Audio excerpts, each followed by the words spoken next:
है आकार, वही बनती है मजबूत ऊंची दीवार। नमस्कार साथियों, स्वागत है आपके अपने channel draft to build with Shivam में। तो आइए हम लोग कंस्ट्रक्शन के इस अगले पार्ट में हम लोग सर्वेइंग को लेकर के चल रहे थे, जो कि हमने इससे पहले ऑटो लेवल इंस्ट्रूमेंट के पार्ट्स के बारे में चर्चा करी थी, लेकिन उससे पहले की कुछ चीज़ें छूट गई थी। जैसे कि कुछ टेक्निकल वर्ड्स होते हैं जो सर्वेइंग प्रोसेस में बहुत ज़रूरी होते हैं, उनके बारे में जान लेना, समझ लेना, तभी हम इस प्रोसेस को आगे बढ़ा सकते हैं। तो हम जान लेते हैं हमारा मीन सी लेवल क्या होता है, जिसे हम MSL भी कहते हैं। उसके बाद में RL क्या होता है, रिड्यूस्ड लेवल। फिर back side, four side, intermediate side, ये इन सारे टेक्निकल वर्ड्स के बारे में हम लोग जान लेते हैं। तो सबसे पहले बात आती है मीन सी लेवल की। तो हम देखते हैं कि हमारी जो पृथ्वी है वो एक गोल, बिल्कुल स्फेयर गोल ना होकर के हल्का सा स्फेरिकल है। तो उसका जो है सेंटर, उसका शेप थोड़ा सा इस तरीके से का होता है। तो उसका हम देख लेते हैं कि हमारा ग्राफ अर्थ से जो हमारा सरफेस तक का जो लेवल है उसको हम एब्सोल्यूट लेवल बोलते हैं। तो पहले क्या होता था, हम लोग जब भी सरफेस की ऊंचाई देखते थे तो सेंटर ऑफ अर्थ से देखते थे, जिसको हम एब्सोल्यूट लेवल कहते थे। लेकिन हमारे जो सर्वेयर्स हैं उनका ये योगदान रहा है, जो कि हमको अब सेंटर ऑफ मास से कोई भी मेजरिंग न करके हमको सीधे मीन सी लेवल का मेजरिंग देखने को मिल जाती है। ये कैसे हुआ है? इसमें 19 सालों का मेहनत सर्वेयर्स लोगों की पर आवर्स देखी गई। पर आवर्स उन्होंने एक कैलकुलेट किया, एक गणना देखी कि हमारी जो टाइड्स होती हैं, हमारी जो समुद्र की लहरें होती हैं, वो कितना अप जाती हैं और कितना डाउन जाती हैं। तो ये अप और डाउन जितना जाती हैं उसका जो एवरेज लिया है उसी को हम मीन सी लेवल कहते हैं। मतलब उसका जो टाइड्स अप और लो जो टाइड्स रहती हैं उनका जो मीडियन लिया गया उसी को हम मीन सी लेवल बोलते हैं। तो ये मीन सी लेवल क्या होता है? अब ये जो सेंट्रल और जो ये मीडियन है, जो टाइड्स का मीडियन है, वहां तक की ऊंचाई को हम MSL बोलते हैं। अब यहाँ तक की ऊंचाई जो है हमारे सर्वेयर्स ने पहले से ही जो 19 वर्षों का उन्होंने योगदान दिया है, उन्होंने लगातार गणना की है, लगातार इस पे रिसर्च करी है। उसका ये परिणाम है कि हमको MSL पहले से ही उन्होंने पता करके दे दिया है। अब हम जो भी गणना करते हैं, जो भी हम सरफेस जहाँ पे हम कंस्ट्रक्शन की शुरुआत करते हैं, वहाँ का अगर हमको लेवल लेना होता है तो MSL से लेकर के या तो कोई नोन हमको बेंचमार्क दिया गया होगा, उसको हम BM बोलते हैं। जो हमारा बेंचमार्क दिया गया होगा वहाँ गवर्नमेंटेड सर्वेयर्स ने पहले से लगा रखा होगा बेंचमार्क। जैसे कि आजकल हम लोग रेलवे स्टेशन पर देखते हैं जहाँ पे समुद्र तल की ऊंचाई दी गई होती है, वो हमारा क्या होता है, मीन सी लेवल तक से उस पर्टिकुलर रेलवे स्टेशन का जो बोर्ड लगा रहता है वहां पर एक मार्क लगा रहता है, बेंचमार्क, जो ये ऐसा निशान रहता है। तो वहीं पे हम लोग क्या करते हैं, वहीं पे हम देखते हैं कि ये हमारा मीन सी लेवल तक से ये बेंचमार्क की इतनी दूरी है, तो ये मीन सी लेवल तक से ये मेरा RL है, जिसको हम रिड्यूस्ड लेवल बोलते हैं। तो ये हमारा MSL हो गया, और रिड्यूस्ड लेवल जिसको हम RL बोलते हैं। तो ये RL हमारा बहुत ही जरूरी होता है सर्वे पार्ट में सर्वे करने के लिए। तो हम क्या करते हैं, जो मीन सी लेवल है, जैसे हम लोग देखते हैं तो हमारा जो हरदोई डिस्ट्रिक्ट है वहाँ का रेलवे स्टेशन जो है समुद्र तल से ऊंचाई 134 मीटर दी गई है। तो वो 134 मीटर क्या है, वो हमारा RL हो गया। अब हम कहीं पर भी हरदोई में कोई भी कंस्ट्रक्शन अगर करने जाएंगे, जो कि हमारा एक बड़ा कंस्ट्रक्शन रहेगा, तो अगर हमको या तो वहीं पे कोई बेंचमार्क लगा रखा होगा तो हम वहीं से उसको लेवल को ट्रांसफर कर लेंगे इंस्ट्रूमेंटल, जो हमारा ऑटो लेवल इंस्ट्रूमेंट है उसके माध्यम से, जैसा कि हम लोगों ने चर्चा करी थी उसके पार्ट्स के बारे में।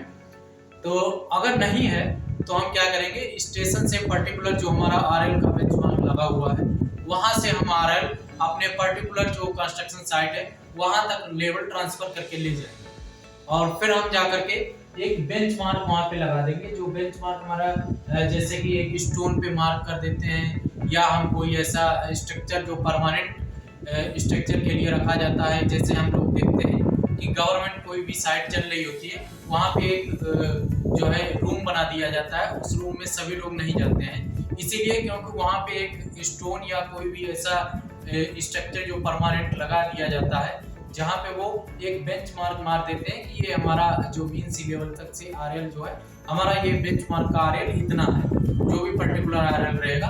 फिर हम जो भी साइट का हमारा, मान लिया साइट पे हमने आरएल ट्रांसफर किया और कोई भी ऐसी अनहोनी वहाँ पे हो गई या कुछ भी ऐसा हो गया, स्ट्रक्चर मेरा बिगड़ गया जहाँ पे मैंने मार्क किया था, तो वहाँ का अब आरएल मेरा खत्म हो गया, तो मेरा जो रूम है वहाँ पे हमारा जो बेंच मार्क लगा रखा है, तो वहाँ से हम दोबारा से वहाँ ट्रांसफर कर लेते हैं।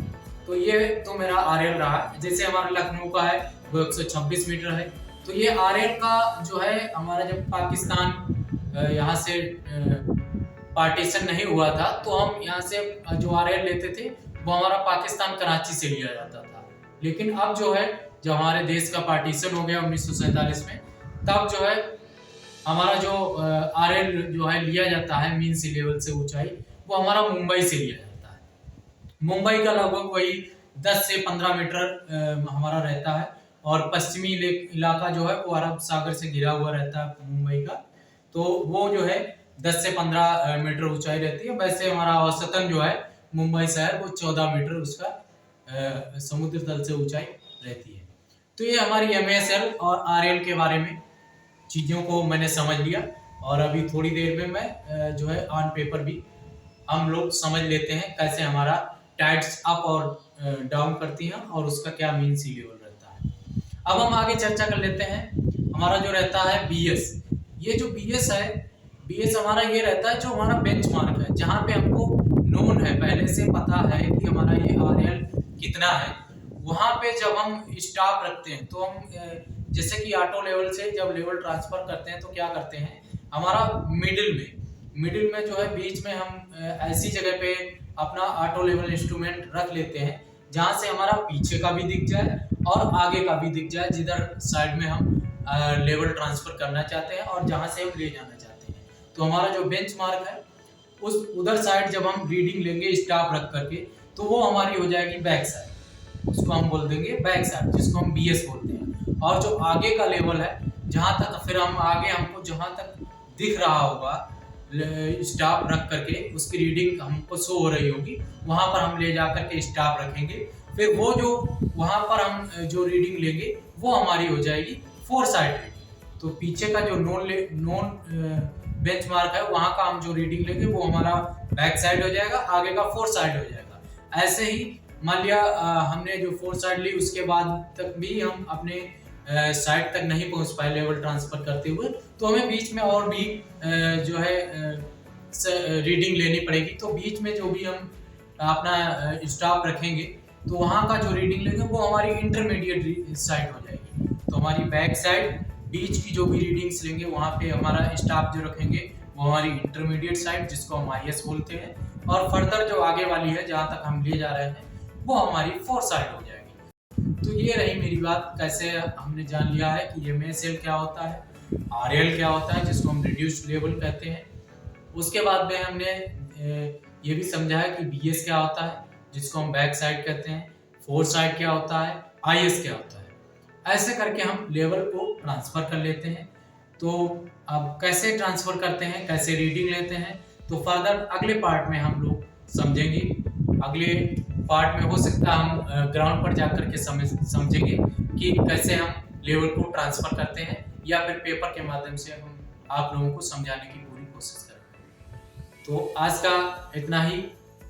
ऐसे ही वीडियोस के लिए सर्वेइंग से पार्ट आज का जुड़ा था। अभी शुरुआत सर्वेइंग से ही कर रहे हैं, आगे जैसे ही लेवल बढ़ता जाएगा हम सर्वेइंग से आगे बढ़ेंगे, कैसे हम लेआउट कराते हैं, कैसे हम कंस्ट्रक्शन की शुरुआत करते हैं। तो ऐसे ही टेक्निकल चीज़ों को, टेक्निकल कंस्ट्रक्शन से जुड़े रहने के लिए हम लोग इतना वीडियोस को देखने के लिए जुड़े रहेंगे आपके अपने channel draft to build with Shivam में। और आप अपना सुझाव भी देते रहें, ताकि हमको को प्रोत्साहन मिलेगा और इसी तरीके से हम फर्दर वीडियोस जो है इसमें अपलोड करते रहेंगे।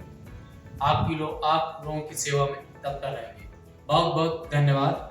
आप लोग इस वीडियो को लाइक करें, सब्सक्राइब करें और शेयर भी करें, ताकि कंस्ट्रक्शन से रिलेटेड जितने भी हमारे मित्र हैं, इंजीनियर्स हैं, छात्र हैं, या जो कंस्ट्रक्शन से रिलेटेड वर्क भी कर रहे हैं या जो जानना चाहते हैं इसके बारे में, वो इन चीज़ों के बारे में समझ सकें, जान सकें और अपने चैनल के बारे में जुड़ सकें।